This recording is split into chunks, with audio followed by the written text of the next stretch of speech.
Look, I would say so far I've never failed. Because at the early age, you aspire to do so many things. Then I was focused in what I intended to do. When I grew up, a black person was not allowed to start a business. So it was not possible. I am in the financial sector, only black administrator in the country. Why is the regulator not creating the environment to be conducive for other players to come in? I hate failure. Told myself that I'll never fail.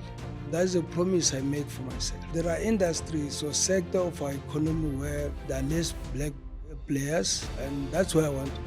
I don't care who says what. Yeah. You'll find me there, and I'll be rigid doing my job the best way I could. Don't compete with someone else out there. Compete with yourself.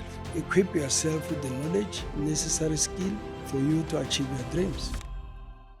Mr. Zamani, you are here Yes, today. Notokos. Thank you. I'm so happy Thanks to for have you. inviting me. Yo, I am delighted. When you walked in, the guys applauded.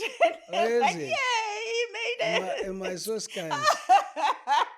We were just excited to hear your story with failure. Yeah. What is failure to you, Zamani? Well, failure, it's a beginning of success.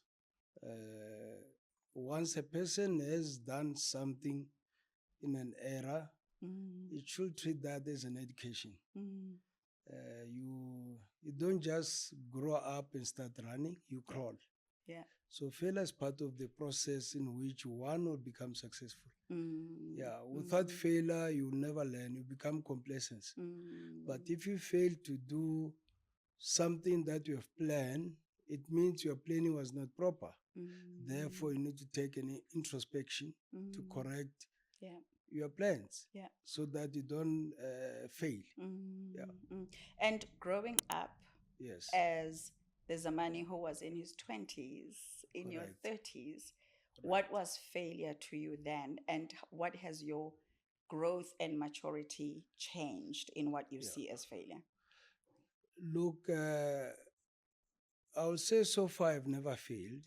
That's what I can tell you. I Wow. was just fortunate, I don't know. Yes. All my planning was thorough because at the early age, you aspire to do so many things. But then I was focused in what I intended to do. And as a result, I think I achieved what I wanted to do. And progressively, I ended up where I am today because I was employed. Well, during our time, or when I grew up, a black person was not allowed to start a business, even to serve as a board member. Sure. You're not allowed. So you went to school to be a servant or to be an employee somewhere. That's what we grew up knowing. And certain positions we could not even enter because most of the positions were reserved for our white counterpart in South Africa. So it was not possible. So we had a limited scope of work. Hence, I became a human resource practitioner. Is that where your career started? That's where my career started, yes. Okay. Because remember, even those ones were not really open for everyone. It was just by mere chance that I joined one of the biggest construction company, and majority of the people there were speaking African languages. So you needed somebody who was of African origin who can then relate or communicate company policies who those employed. So hence we ended up being appointed as human resource practitioners. That's where my life then started. Yeah. And what was driving your dreams growing up? Well, I had a mentor at home, not really a mentor, but a person that I could look up to, who happened to be my uncle. And while I was at the boarding school, his father was a boarding master. So, after the 76, 77, I was then taken away from Joburg to go to today's called Mpumalanga. Yeah, and then at the boarding school there, when I got there, my father took me to my grandfather, And then I was disciplined there because I was told that whatever I was doing in Johannesburg, it must stop, and that I must do my studies so that I become a better person in the future. Yeah, I was getting a grilling every now and then. When I'm called in, I knew that my grandfather is going to say something. So, and every time my uncle comes in, I'll be told, you see, this man, it's your uncle. You must be like him. By then, I saw an uncle in a suit and all that and formal. And yeah, so I said, yeah, but maybe Granny is correct. Yeah. Yeah, I might just learn. But I didn't even know what my uncle was doing. We never discussed. All what I knew was that he was a business person. Yeah. How did you end up choosing human resources? You were not a teacher, you Yeah. didn't become a cop, you didn't become a Yeah. medical doctor, a lawyer. Yeah. HR is very unique as a Well, choice. I wanted to do something different in the family, like you're saying. We had so many teachers, Yeah, nurses. yeah. There are a couple of doctors as well within the family. My father was a policeman. My mother was a nurse. So I said, no, I can't work for government. I needed something private, of course, with the intention that one day I should be able to work for myself. That was the plan that I had. But at the time, I didn't even know what kind of business I would be doing. No, I didn't know at the time. Yeah. And what does your uncle say? I mean, I'm not sure if he's still around or He gone. is. It's a And well-known, it's Dr. Kosa, Roel. oh, is that your Yes, uncle? Oh, yes, it's wow. him. Yeah. So So, what yes. does he say when he sees the success you have achieved today? Well, he's thrilled. Every time I meet with him, he'll tell me, "Hey, grandson, you must do better." Yeah. Yeah. Yeah. So he believes that I need to do more. Yeah. Yeah. Yeah. Tell That's what me, he believes. tell me about. I mean, this being cheers to failure, and Yes. the whole point is we just show people around us that failure is not the end of your life or the end of the Yes. world. Like you were saying, it's a part of success. Do Yeah. you have a failure in your recent times that was painful at the time, difficult Yeah. to navigate at the time? Yeah. But looking back, some deals gone wrong are blessings in disguise, where Yeah. you look and you're like, you know what, that going wrong or that failing Yes. was actually good at the time for me. Look, I do my own assessments. Fortunately, while I was doing my masters, uh, I learned how to critically analyze whatever decision I take, both good and bad. And as a result of that, I'm capable of assessing and analyzing every project that I undertake. Yes, in some cases where I cannot do the work myself, I ended up outsourcing. That's where I'll say, to a certain extent, I failed because you entrust another person to do or to execute your vision, and that person does not execute as you wish. Then you end up sort of trying to correct or get that person to correct what you want to do. But personally, there's nothing that I've touched which I didn't turn into gold. There's nothing. So far, all the activities or Yeah. businesses that I've started, Yeah. they're all flourishing. Yeah, that's Yes, brilliant. the Yeah. only hiccup is that the system or apartheid system, to put it bluntly, hasn't changed. Yes, political landscape has changed, but the apartheid system still remains. And even those that are deployed in the system, with the hope that they'll become catalysts and create the changes, they are failing. Instead, are the one that who are encouraging, the flood of apartheid. And as a result, that is why even today, 30 years down the line, the economy is still in a minority, whereas we have a majority that are just workers. Even when the so-called BE, that BE helped no one.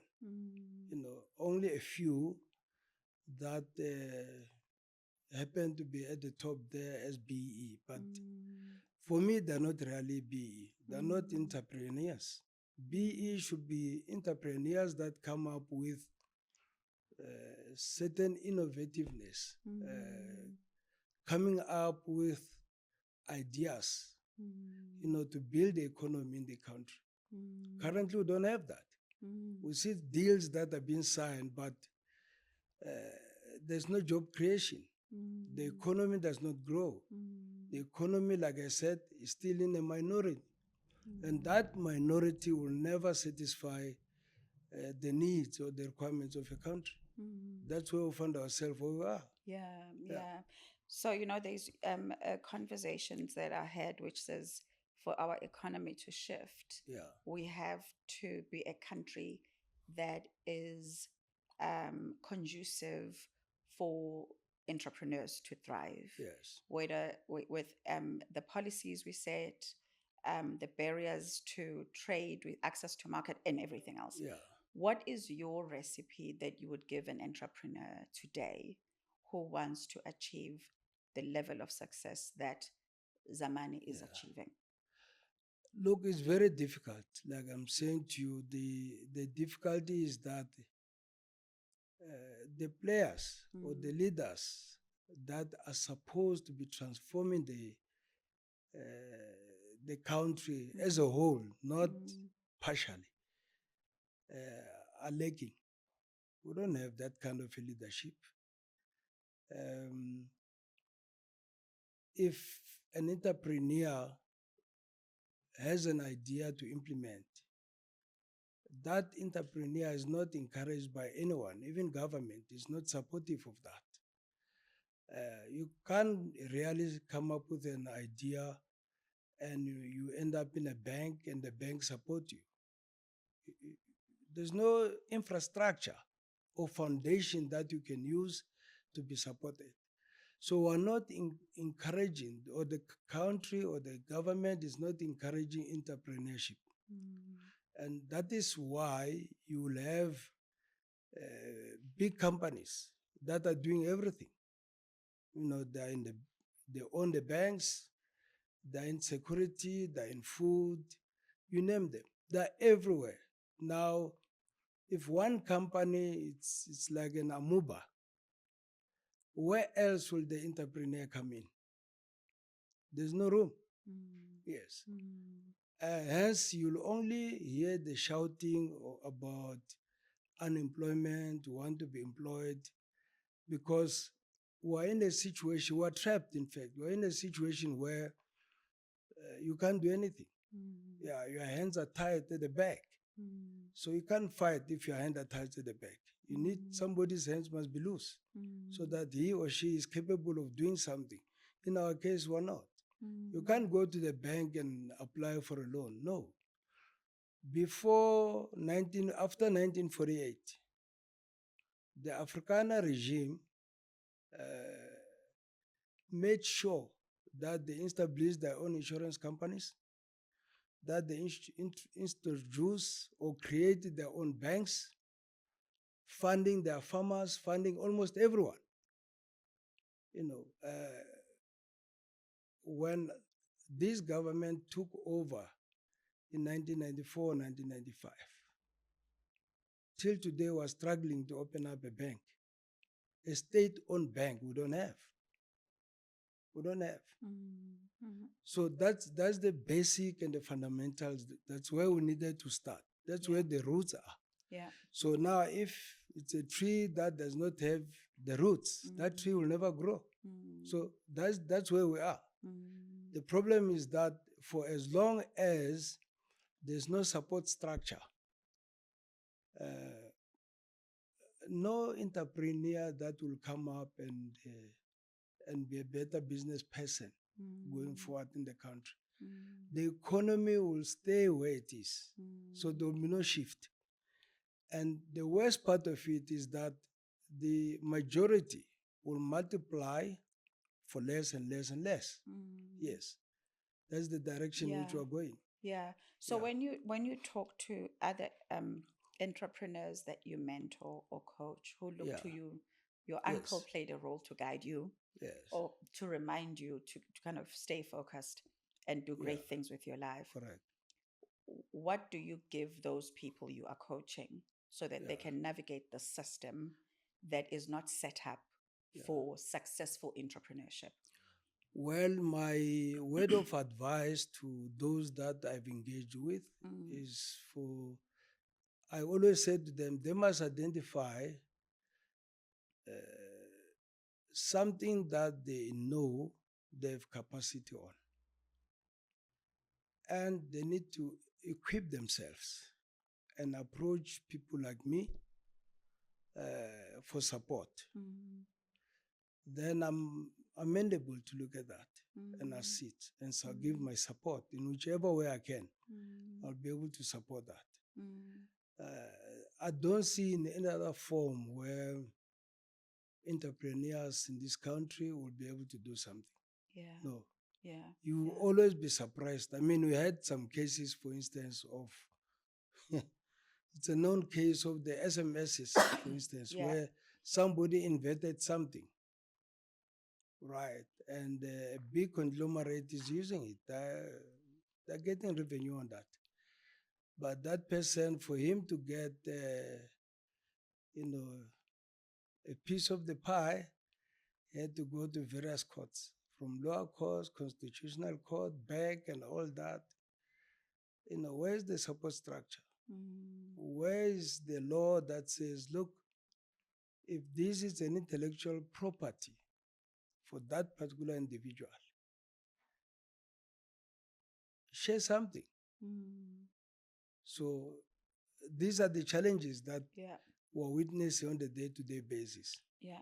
So now, if you become vulnerable from your own knowledge that you have brought forward and you can't benefit out of that, what else can you do? Mm, So as Africans or black nations, we need to look at those that who are, call it successful. mm,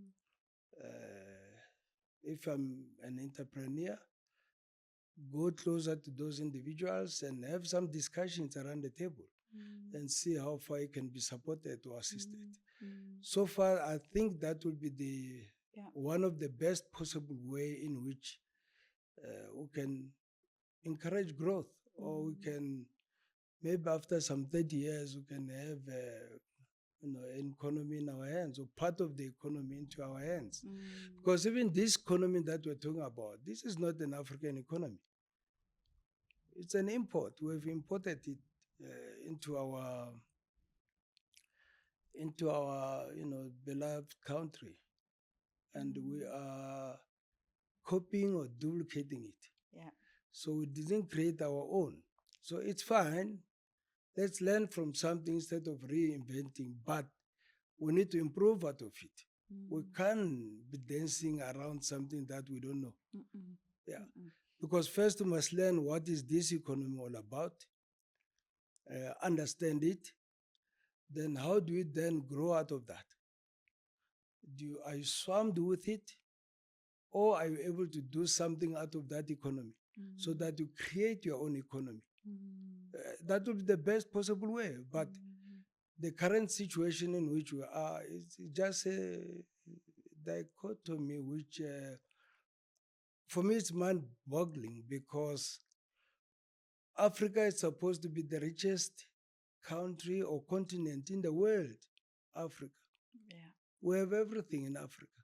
Yeah. We've got the land, we've got all the minerals, we call it commodities. We're lucky to have various people that also came here, that are staying here. So the idea should be diverse, and we Mm. should be exploring that Mm. to Mm. come up with our own unique way of doing things. Yeah. But what do? Yeah. We take all the raw commodities outside Africa and we Mm. remain as poor as we could Mm. instead of being the other way around. Yeah. Yeah, we're Yeah. supposed to be all rich, but we can't. Yeah. What is your mindset that has kept you going in spite of all of the challenges you are Yes. listing?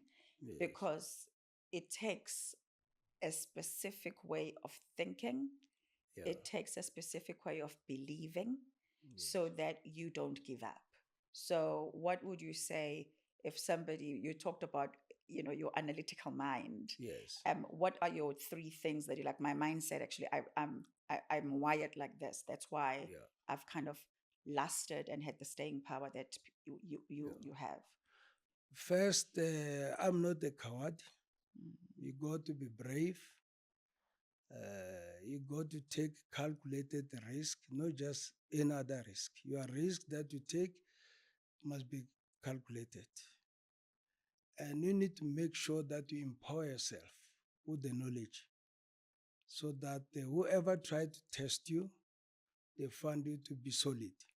I Mm. am in the financial sector, Mm. the only black administrator in the country. Mm. So many challenges.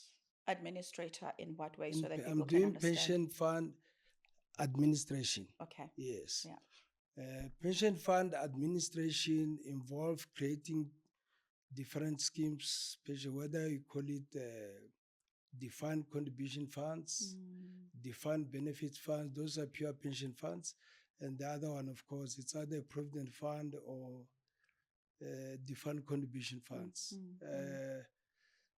Now, it is the sector that is highly regulated, Mm. highly regulated. Mm. It's white owned. I'm the only meaningful black administrator in the country. Sure. Yeah. Now you Yeah. ask yourself as to why is for instance, the regulator, the FSA, Financial Services Conduct Authority, not creating the environment to be conducive for other players to come in? Mm. Because currently, the doors are closed because the access to the sector is not easy. Mm. It's Mm. very difficult. And while we Mm. are there are so many challenges. It Mm. looks like you're the only administrator that has been regulated. Yeah. Mm. Mm. But because that's where I wanted to be, Mm. I go in there. Yeah. Yeah. It makes me think of an eagle. An eagle is unlike a duck. When there's thunderstorms, you'll see an eagle going there. So I think like that type of a bird Sure. when I do my work. Sure. I don't care Mm. whatever noise comes up, whether they encourage my fellow African to say things, bad things. I'm driving a bus. I'm a driver of a bus. You shout, you're outside the bus, I don't even listen to you because Mm. I'm focused on my road. Yeah, Mm. that's exactly what is happening currently. Sure. Sure. Yeah. So you talk about driving a bus, and I love that you say Yeah. plainly, I'm not a coward. Yes. Like I'm in the boardrooms, Yes. sitting across the regulators, sitting Yeah. across your peers who are, yes, in Yes. I guess historically white companies. Yes. Um, what does it take for you to have the commitment and the bravery to stay Yeah. driving your bus? Well, first and foremost is that I hate failure. I told myself that I'll never fail. And that's a promise I made for myself. That's one. Two, I want to leave a legacy. So many company representatives came to see me for JV or joint venture, for synergies, but I didn't see a need for one to do that. So that's the focus which I told myself to say, there are sectors of our economy where there are no black players or African players. Now, that's where I want to be. And make sure that once I'm there, there will be others that, of course, will come up and say, if he can do it, who will also do it. If everyone come up with that courage, we'll be able to shift the current narratives. Yeah. We are seen not to be people that have got integrity. Speak of a black person, always we see corruption. In every black business, there's corruption. Yeah.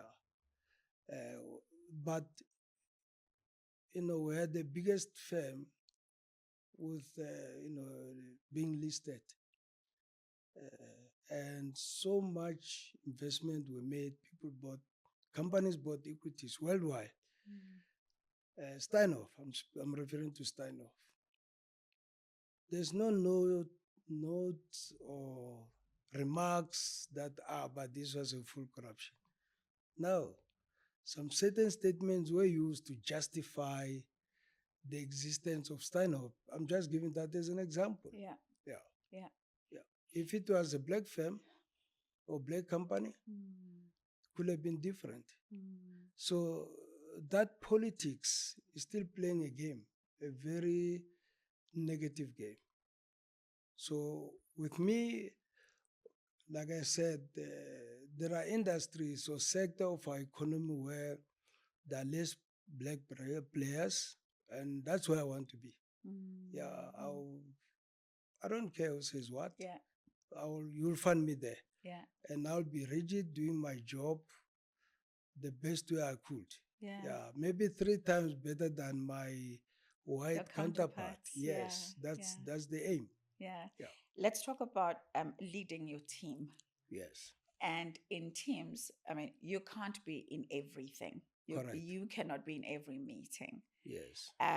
How do you deal with mistakes that happen in deal presentations, etc.? Yeah. And how do you coach your team to recover from those mistakes in order to move forward? Well, firstly, we do identify the mistakes or errors as to how did we find ourselves in that kind of a situation. But I'm very brutal and straightforward. For me, yes is yes, no is no.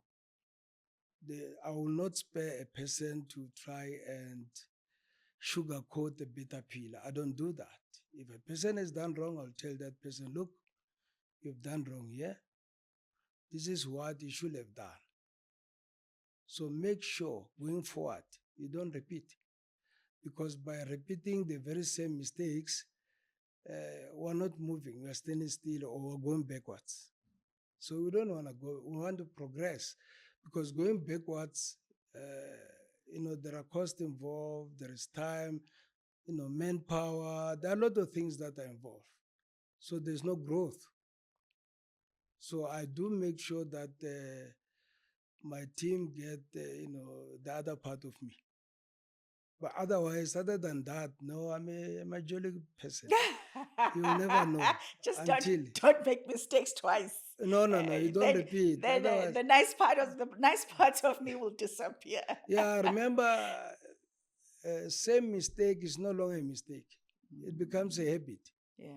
So if something is wrong, it needs to be taken off there and there. And learn from, as I said, you learn from your mistakes and then you progress. But if you keep on making the same mistakes, we'd rather shake hands and separate. Yes. Otherwise, it doesn't matter the color of a person. No. We need to grow, all of us. I, advise my team that wherever they are, they need to run that. If it's a department, they need to run that department as if it's their own business. Not that they are working. You see, this culture or, I don't know how even to describe it, where people tend to believe that they are employed. It's a wrong mentality. You are there to do a work. The work that you are doing, you should convert it into a business. You are running a business in whatever position you are given. Yeah. So therefore, you got to be innovative, you got to improve. You can't do one particular work every day, every week, every month, every year without improving it. You need to turn it around and make it easier. If you used to take an hour to do something, reduce it. Find a way in which you can reduce it to make it 5 minutes instead of an hour. Then you are growing. But if you become a machine, then that is a problem. I de-associate myself with people that work like a machine. We'll give you a basic, you need to improve on that basic. Yeah. That's the way on which every one of us can grow. Yeah. Yes. Yeah. Let's talk about owning mistakes as a leader. Yeah. And taking feedback as as the boss. Correct. How do you receive feedback when your team internally is needing some things to be adjusted in your processes? Well, first I'll listen. I'm a good listener. Yes, listening is a skill, by the way. So you need to understand exactly what happened before you can comment. My next question after listening is that, yes, you are saying you have done wrong. How are you going to correct that? I'm not there to spoon feed a person. Like you said earlier, I won't be in every company that I'm involved in. I'm a visionary. I've started the company. I identify players to play. But when they go astray, I need to direct them towards the right line by first understanding the challenges that they're facing. Sometimes you may find that they are failing because they don't have capacity. Hence, the mistakes that are happening. So you need to take that introspection with them, put yourself in their boots and understand exactly what is going on. Thereafter, you can guide. Yeah. And if they are needing something from you, or they are needing, because I was having a reflection with my boss a while back, and he would say, my ex-boss, he would say he hates getting feedback as a boss because he's like at home, the kids are giving him feedback. And so there's, even with me, my team gives me feedback. I'm like, oh my God, if everybody understood that you're balancing different bowls at any given point. But humility, vulnerability as a leader towards those who are in your team is important. How do you receive feedback towards you on actions that you need to adjust? Look, feedback, it's proper. When somebody phones or call and say, I would like to see you, I've got something to talk about you, I accept that person with an open arms. I highly appreciate that, because I'll get the information or reports that I did not know about. I will then be able to guide, because I know how far they've moved, even to, compliments where it is due. Yeah. Yes. Yeah. But if you don't know, if a person is working in the dark and you don't know what's happening, then you get a surprise. It's more dangerous. Yeah. I rather get a continuous feedback, and I like that. Because as and when I get the feedback, I'll be able to see whether this person is progressing in the operations or is regressing. Yeah. Because it's only two ways. It's either progress or go backwards.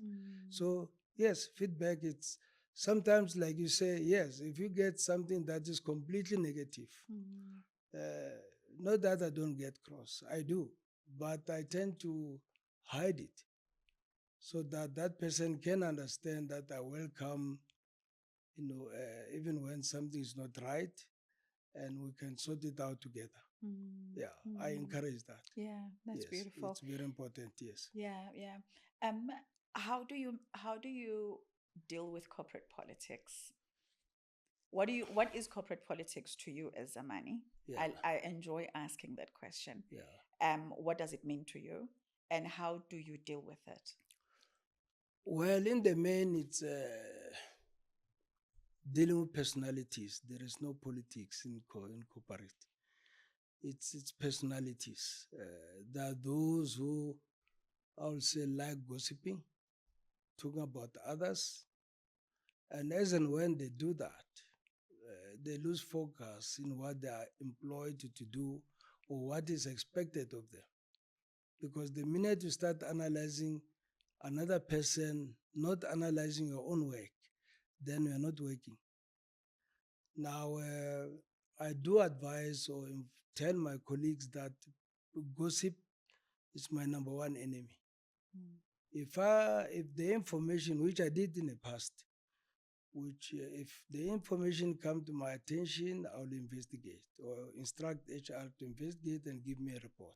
Mm. And if it is found that there are those people who were, or our colleagues who are busy gossiping and all that, they are gone. We'll shake hands and we'll allow them to leave. Mm.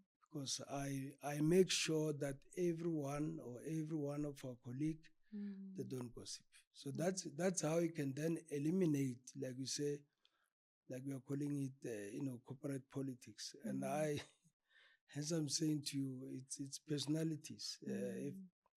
If we don't respect one another, then it's a problem. Yeah. Because we will not be able to listen to one another, or won't even be able to take advice from our subordinates because we believe we are better than them. Even the housekeeper at work is more important. I always tell my colleagues, you see how clean our offices are. It's because we have a person that is dedicated to keep our office, our environment clean. That's why we're not getting sick and all that. So it's important to have that kind of a person. That job is not an inferior job. It's not. Yeah. If there were, dog traits that we are allocating to those kind of individuals, they will qualify because how they keep our offices clean. They are very key in terms of what we are doing. So you can't, sort of overlook or thinking that that is an inferior work that this person is doing. No. Yeah. Every work at our corporate level or at our offices is very important. We need to recognize that. We need to respect that so that we can support one another and work together. Because the minute we start criticizing one another, we will not be able to work together. Some are going to leave because Mr. X said something to another Mr. Y, and at loggerheads. We don't have that time. Our time is to focus on what the company is all about. Yeah. And if we're delivering service, we need to make sure that we deliver a professional service. My colleague should become my first client. If I'm able to service my colleague, then we'll be able together to serve our clients there. Then our future is there. But the failure to service ourselves or among ourselves, it will lead to us losing clientele. Because our client will not be happy. Yeah, we can't have a weak link within ourselves. No, we cannot. Yeah. So we need to take that weak link out. Yeah. Do you find it easy to let people go? With me, yes. Really? Very much so. What makes it easy for you? Because for some of us, relationships and bonds and knowing people's stories and we kind of, the empathy side kicks in. Look, in business, you don't have empathy. The minute you have empathy, the minute you compromise, then your business is gone. Really? Yes, it's gone. Okay. Something's wrong, you correct it, you get it right. And if one of my colleagues has done something that is not proper, you got to be discouraged. If it requires summarily dismissal, unfortunately, at our offices, we know that people cannot gossip. It will be there, but it will be very minimal. Yeah. But if I need to act, I don't care. Even when it's my child, I have to act.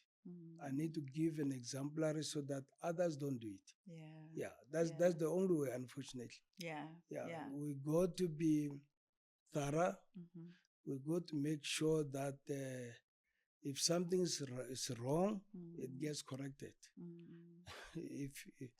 If you swap it under the carpet, it will surprise you going forward. You'll find that instead of one, we have 100 more.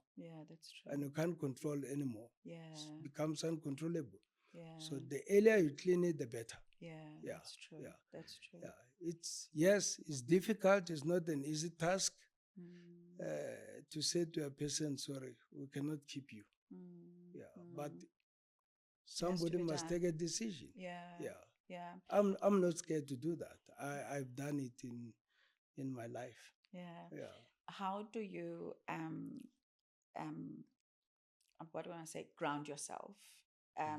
What is your routine, whether it's over the holidays or at the end of the week, that just lets you breathe and I guess handle the heaviness of the week and move on? Well, I like exercising. Yes. I like music. So I listen to music. I like reading as well. I haven't written my own book other than my thesis that I did. I still have to write a book. What would your book be about? No, about The Man in an Iron Mask.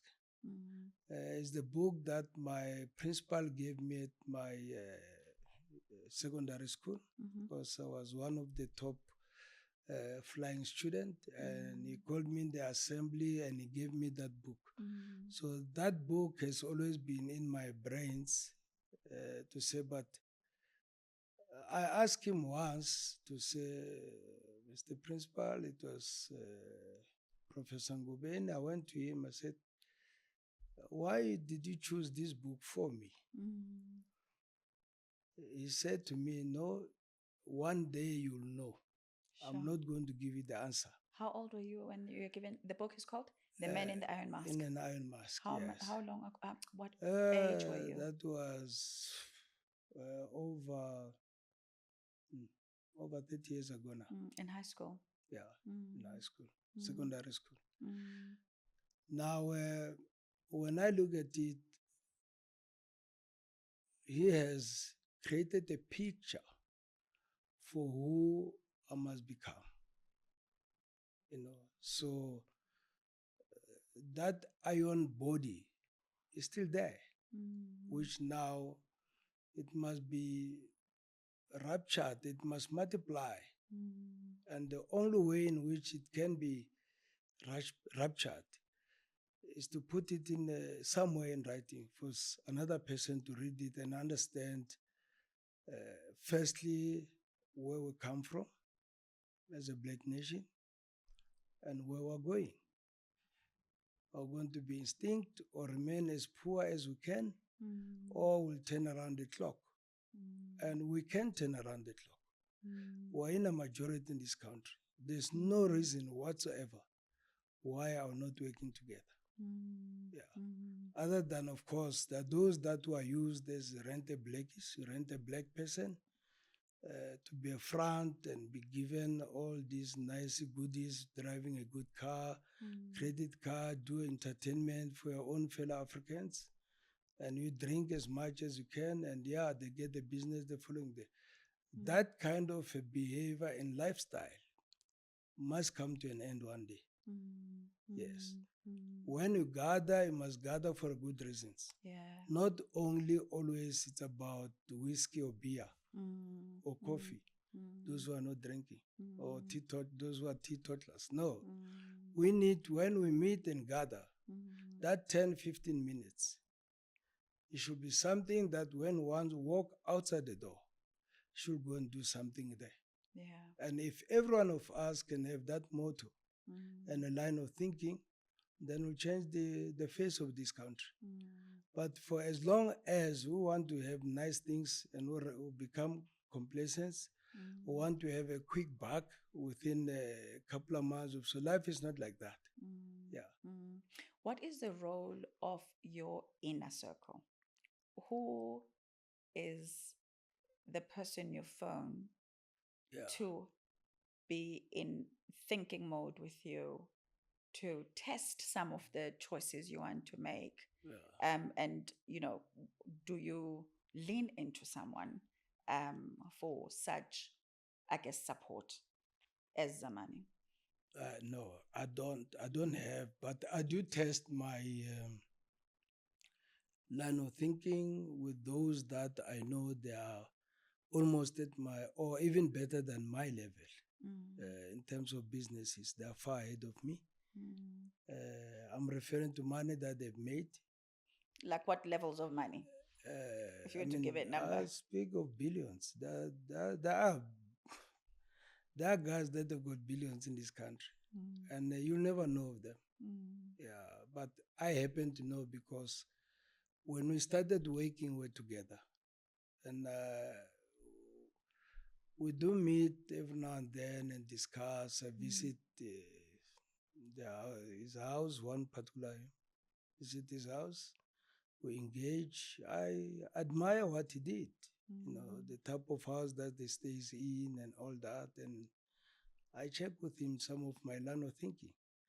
And of course, some are still active in some certain sectors.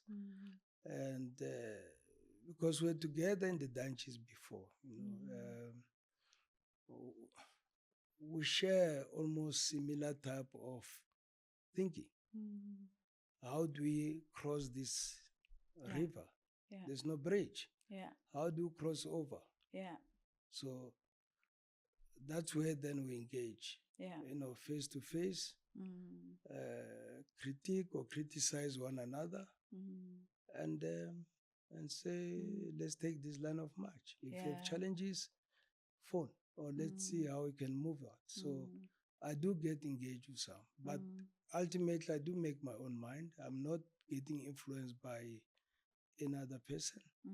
I take a decision after collecting ideas. I'll take my own decision and I'll move with that. Yeah. What scares you when you are lying in bed and thinking about your business, your success? To be honest with you, it's only when I've achieved. And then I take an introspection, then I said, but is it me who has done these things?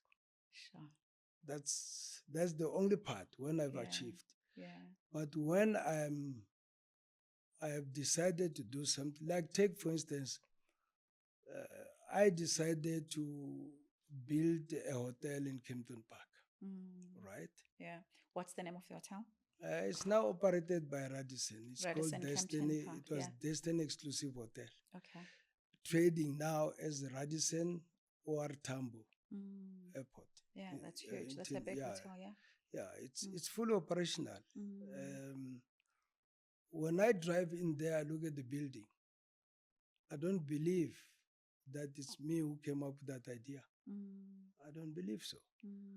But when I'm alone, sometimes I laugh. When I look at the pictures of Jesus. Yeah.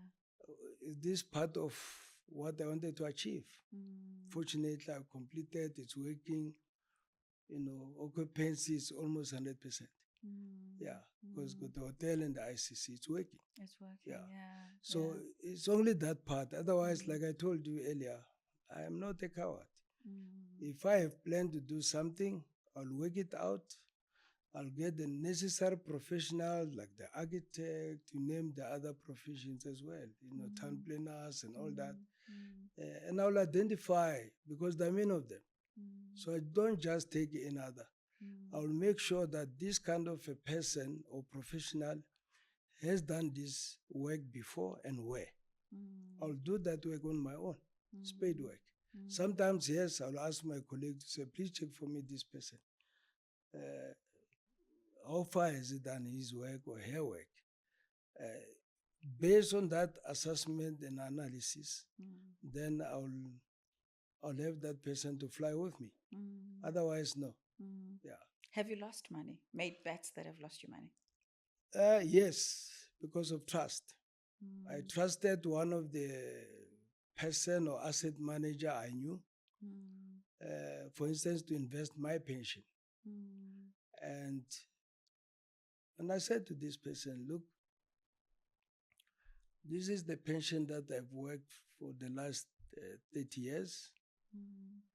Yes, I have businesses, but I don't want to take a risk on this one. Because a business can go south, and then we're left with nothing. So I said, don't take a risk on this one.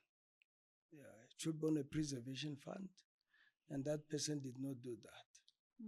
Yes, that's how I lost money. But I managed to get majority of it back with interest. Yes. But it should have been better.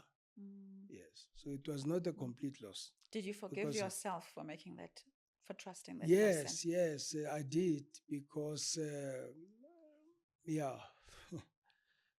At first, it's a problem. Money, yes, I almost lost everything. But because, he used to send me reports, and all of a sudden there were no reports. So I said, no, come on, what's happening? Why am I not getting these reports? What is happening there? Then all of a sudden I was contacted by his lawyer who wanted to settle. Do you think we understand retirement in South Africa? No.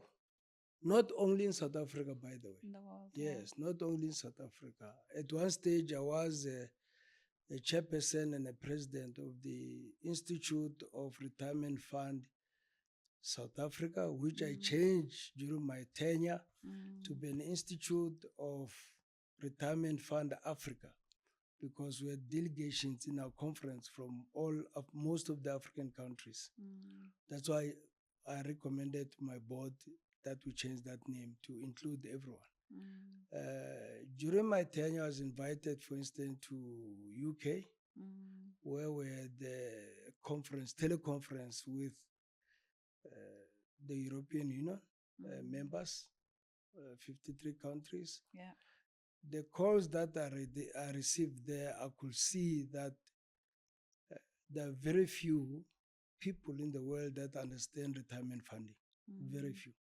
There it's even worse in Europe. South Africa there is better off because of our constitution. Yeah. We know when a person can retire. It's in statutes. In other countries, they don't have. People at age 70, they still fight to continue working. Yes. So we don't have a syllabus that teaches people about retirement funding or pension funds. We don't have. You find a well-educated career person not knowing where his future or her future is. Nothing. Nothing. They don't know. Because it's not in the syllabus. Yeah. These are some of the areas where attention needs to be paid. I have my own foundation that we have started, which will start at the matric level. Matric students, create an awareness about them when they start work, that they should make provision for their retirement, for their own retirement. Because currently, no, whoever start working, they're not interested. Even when HR are sort of orientating them about, the benefits, which include pension. Yeah. The mind is not there. The mind is about them starting to work, getting a salary. And when you get a salary, you want to buy a car, you want to be seen, And that basic of fundamentals is not there. Yeah. I mean, look at our sports persons. They become famous, get sponsors and all that. But when they leave that sport, majority of them, you won't even remember that they were top players in whatever sports level they are. You'll not recognize them. Yeah. Even our own artists. Because the background of planning or training is non-existent. So they become undisciplined. Yeah. What do you teach your kids about failure? When their things in life haven't gone wrong, what conversations do they have with you that prepare them? They're spoiled, I must be honest with you. Yeah. They're very spoiled. Yeah. I always tell them to say, you know what? though they don't listen, uh, whatever I've achieved, it didn't fall from the sky. I had to work hard. So for you to be a better person, you need to work hard. You are not working for me, you are doing it for yourself.